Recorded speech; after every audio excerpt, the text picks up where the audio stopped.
प्यारे बच्चों, नमस्कार।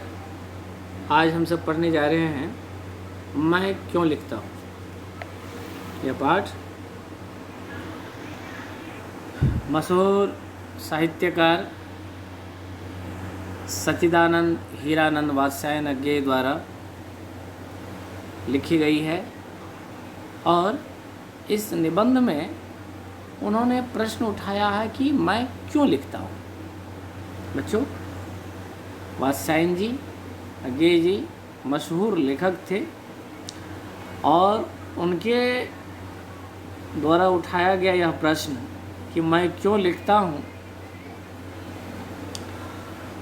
हमें सोचने के लिए मजबूर करता है कि आखिर वो कौन सी शक्ति है, आखिर वह कौन सी इच्छाएं हैं जो हमें या किसी भी लेखक को लिखने के लिए प्रेरित करता है, मजबूर करता है, विवश करता है। आप क्यों लिखते हैं? आप कब लिखते हैं? आप खुद से लिखते हैं या जब कहा जाता है तब लिखते हैं? आप परीक्षा में लिखते हैं या अपनी इच्छा में लिखते हैं? जाहिर सी बात है, आप अपनी इच्छा से बहुत कम लिखते हैं, लेकिन कुछ आप में से भी बहुत लोग हैं, आपके बहुत सारे मित्र हैं जो कि अपनी अनुभूति को वर्णमाला में पिरोते हैं। जाहिर सी बात है कि आप थोड़ा बहुत तो अर्थ लगा ही लिए होंगे कि हम क्यों लिखते हैं, मैं क्यों लिखता हूँ। आइए इस प्रसिद्ध लेख निबंध जो अज्ञेय जी का है उस पर हम चर्चा करें, और उससे पहले हम अज्ञेय जी के बारे में थोड़ा बहुत जान लें कि अज्ञेय जी का जन्म उत्तर प्रदेश के देवरिया जिले के कसिया, जो कुशीनगर में है, सन 1911 में हुआ था।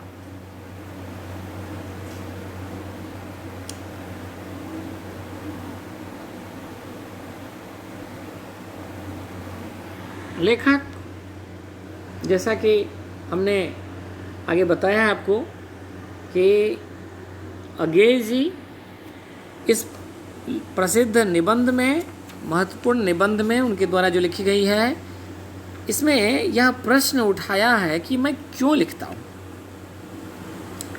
तो इस निबंध में स्पष्ट किया गया है कि रचनाकार की भीतरी व्यवस्था ही उसे लेखन के लिए मजबूर करती है और लेखक और लिखकर ही रचनाकार उससे मुक्त हो पाता है। अज्ञेय का यह मानना है कि प्रत्यक्ष अनुभव जब अनुभूति का रूप धारण करता है तभी रचना पैदा होती है।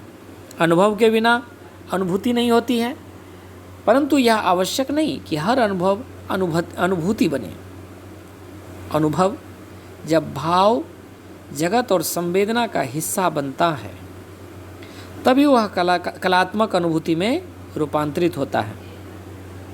प्यारे पाठक, लेखक ने बड़ी संजीदगी से अनुभव और अनुभूति को पृथक किया है इस पाठ में कि अनुभव से कहीं ज़्यादा गंभीर अर्थ में अनुभूति का प्रयोग लेखक ने किया है इस पाठ में। उन्होंने जो महत्वपूर्ण बिंदु उठाया है वह जो है आपके सामने हम बिंदुवार रखते हैं। तो आप पाठ की रूपरेखा में जो है यहाँ समझेंगे कि किस तरह से लेखक ने अपनी बात और किस बिंदु पर अपनी बात रखी है। आप यहाँ पढ़ सकते हैं, देख सकते हैं। उसके बाद हम चलते हैं पाठ का सार। पाठ का सार, इन निबंध को हमने अपनी सुविधा के अनुसार समझने के लिए कुछ बिंदुओं में बांट लिया है। लेखक ने आरंभ में लिखने का प्रश्न अत्यंत कठिन है, इस बिंदु पर बात किया है। लेखक के अनुसार यह प्रश्न बड़ा सरल प्रतीत होता है, पर यह है बड़ा कठिन। इसका सच्चा तथा वास्तविक उत्तर लेखक के आंतरिक जीवन से संबंध रखता है। उन सब को संक्षेप में कुछ वाक्यों में बांध देना आसान नहीं है। अब आते हैं, हम जब आगे बढ़ते हैं तो लिखने का जो असली कारण है, लेखक द्वारा जो पहचान किया गया है, उस पर हम बात करेंगे। लेखक को मैं क्यों लिखता हूँ प्रश्न का एक उत्तर तो यह लगता है कि वह स्वयं जानना चाहता है कि वह किस लिए लिखता है। बिना लिखे हुए इस प्रश्न का उत्तर नहीं मिल सकता। लिखकर ही वह इस आंतरिक प्रेरणा को, व्यवस्था को पहचानता है जिसके कारण उसने लिखा। उसे लगता है वह उस आंतरिक व्यवस्था से मुक्ति पाने के लिए तटस्थ या अलग होकर उसे देखने और पहचान लेने के लिए लिखता है। बच्चों, आप लेखक की इन बातों पर विचार कीजिए, है ना, और इन चीज़ों को समझने का प्रयत्न कीजिए कि लेखक आंतरिक प्रेरणा को अपने लेख में व्यक्त करता है। अब आइए, अगला जो बिंदु है हमारा, कि सभी लेखक कृतिकार नहीं। यहाँ जैसे आपने देखा था कि अनुभव और अनुभूति में लेखक ने एक छिन्न रेखाएं खींच डाली थी, उसी तरह से फिर से दो बातें जो आपस में जो गुथी हुई है कि लेखक और कृतिकार कौन बड़ा। लेखक ने कृतिकार को ज़्यादा महत्व दिया है। हो सकता है किसी प्रेरणावश लेखक लिखना शुरू कर दे, लेकिन यह जरूरी नहीं है कि उसका यह लेख कृति बन जाए। कह सकते हैं कि याद रखने योग्य या स्मरणीय कृति बन जाए, यह आवश्यक नहीं। तो लेखक को ऐसा लगता है सभी लेखक कृतिकार नहीं होते, हालांकि ये उसके अपने विचार हैं, तथा उनके सभी लेखन कृति भी नहीं होते। यह तथ्य भी सही है कि कुछ लेखक ख्याति मिल जाने के बाद बाहरी व्यवस्था से भी लिखते हैं।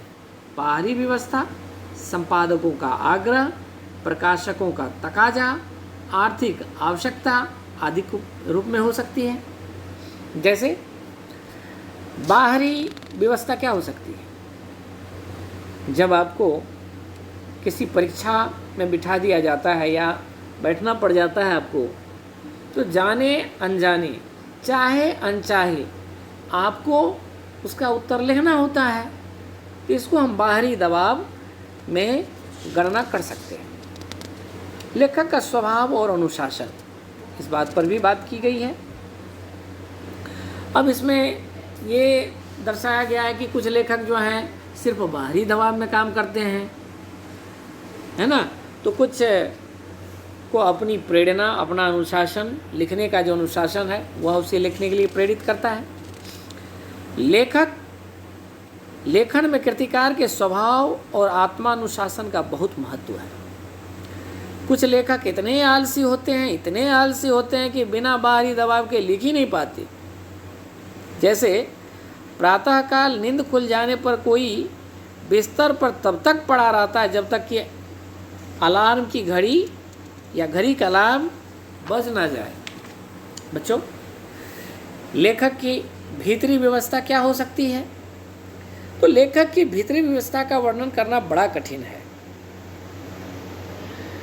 लेखक विज्ञान का विद्यार्थी रहा है और उसकी नियमित शिक्षा भी विज्ञान विषय में हुई है। अणु का सैद्धांतिक ज्ञान लेखक को पहले से ही था, परंतु जब हिरोशिमा में अणु बम गिरा तब लेखक ने उससे संबंधित खबरें पढ़ी, साथ ही उसके प्रवृत्ति प्रभावों का विवरण भी पढ़ा। विज्ञान के इस दुरुपयोग के प्रति बुद्धि का विद्रोह स्वाभाविक था। लेखक ने इसके बारे में लेख आदि में कुछ लिखा भी, पर अनुभूति के स्तर पर जो व्यवस्था होती है वह बौद्धिक पकड़ से आगे की बात है। हिरोशिमा के प्रभावितों से साक्षात्कार। लेखक को एक बार जापान जाने का मौका मिला। जब जापान जाते हैं लेखक तो वहाँ क्या देखते हैं, तो वहाँ देखते हैं कि हिरोशिमा और उस अस्पताल को भी देखने का उसको अवसर मिला जहाँ रेडियम पदार्थ से आहत लोग वर्षों से कष्ट पा रहे थे। इस प्रकार उसे प्रत्यक्ष अनुभव हुआ। उसे लगा कि कृतिकार के लिए अनुभव से अनुभूति गहरी चीज़ है। यह कारण है कि हिरोशिमा में सब देखकर भी उसने तत्काल कुछ नहीं लिखा। फिर एक दिन उसने वहीं सड़क पर घूमते हुए देखा कि एक जले हुए पत्थर पर एक लंबी उजली छाया है। उसकी समझ में आया कि विस्फोट के समय कोई व्यक्ति वहाँ खड़ा रहा होगा और विस्फोट के बिखरे हुए रेडियोधर्मी पदार्थ की किरणें उसमें रुद्ध हो गई होगी और उन किरणों ने उसे भाप बनाकर उड़ा दिया होगा। इसी कारण पत्थर का वह छाया वाला अंश झुलसने से बच गया होगा। यह लेखक को यह देखकर उसे लगा कि समूची ट्रेजेडी जैसे पत्थर पर लिखी गई है। प्यारे बच्चों, आप भी विज्ञान के छात्र रहे हैं और रेडियोधर्मी रेडियो एक्टिव पदार्थ के बारे में आप जान चुके हैं कि जब उसको हम मुक्त अवस्था में छोड़ देते हैं तो उसमें अल्फ़ा रे, बीटा रे, गामा रे, अल्फ़ा किरण, बीटा किरण और गामा किरण निकलती रहती है। और आपको ये भी पता होगा कि इसमें से कई किरण ऐसी होती हैं जो मानव के आड़ पाड़ आ जा सकती हैं, एक्सरे किरण वगैरह वगैरह, और ये मानव शरीर को क्षति भी पहुंचाता है। और जब ये बम विस्फोट हुआ तो इन किरणों के अतिरेक से इतनी वहाँ पर ऊर्जा विमुक्त हुई कि आदमी का मांस रुई के समान उड़ रहा था। ये रोंगटे खड़ा कर देने वाला दृश्य लेखक के सामने जो है आन खड़ा हो गया कि उसमें क्या परिदृश्य रहा होगा, कैसी विकट परिस्थिति बन गई होगी जब परमाणु विस्फोट हुआ, अणु बम का विस्फोट हुआ हिरोशिमा में। आपको पता है कि 1945 द्वितीय विश्व युद्ध की जो खात्मा होती है वह 2 बम विस्फोट के बाद ही हुआ और इस बम विस्फोट ने जापान को बहुत क्षति पहुंचाई। इस क्षति ने लेखक को बहुत ही परेशान कर डाला। उस पत्थर को देख के, जिसको किसी पत्थर पर बनी आकृति को देख के, जिसको कि किसी आदमी ने नहीं बनाया था। आइए हम वहाँ एक बार पिक्चर देखते हैं, तब आपको पता चलेगा।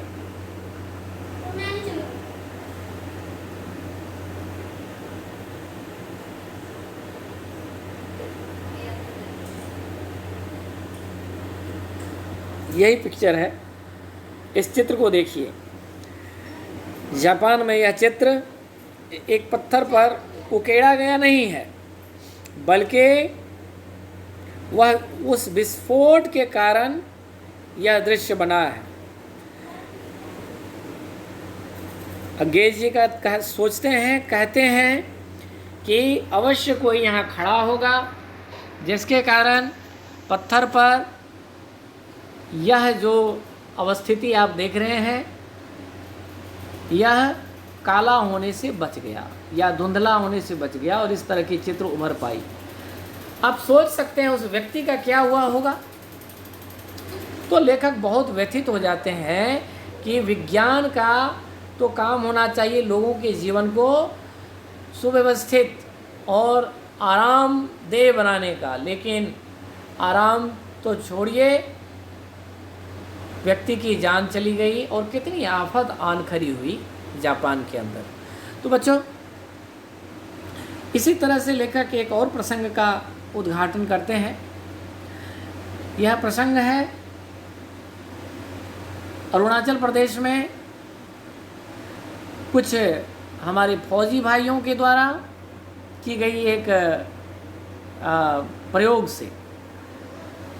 कुछ फौजी भाइयों ने क्या किया कि विषम परिस्थितियों में अपने भोजन का अपनी भूख मिटाने के लिए ब्रह्मपुत्र नदी में कुछ बम फेंक डाले और उससे कुछ मछलियां मार डाली।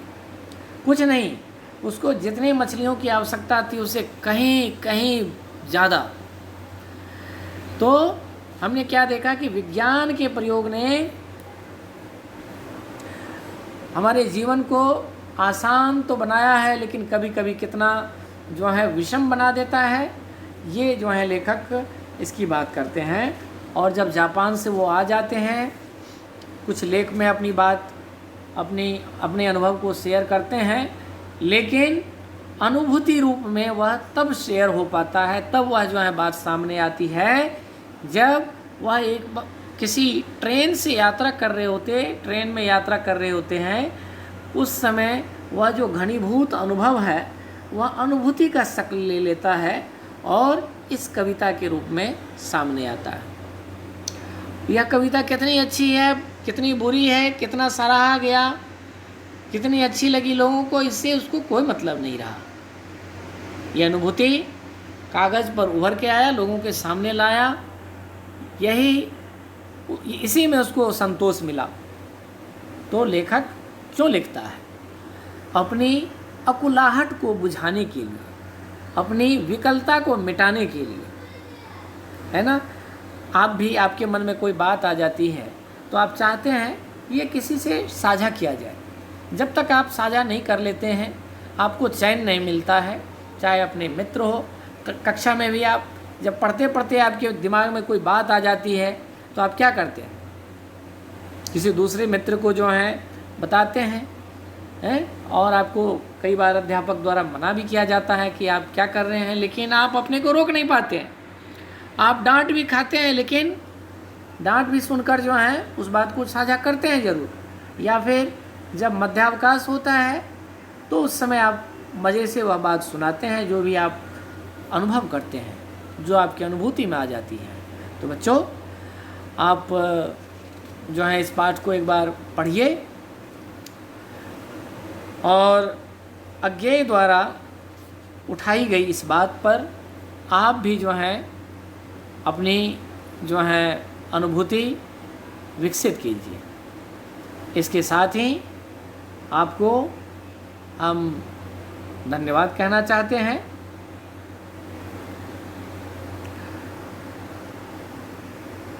और इसके साथ ही हमारा ये पाठ खत्म होता है। धन्यवाद।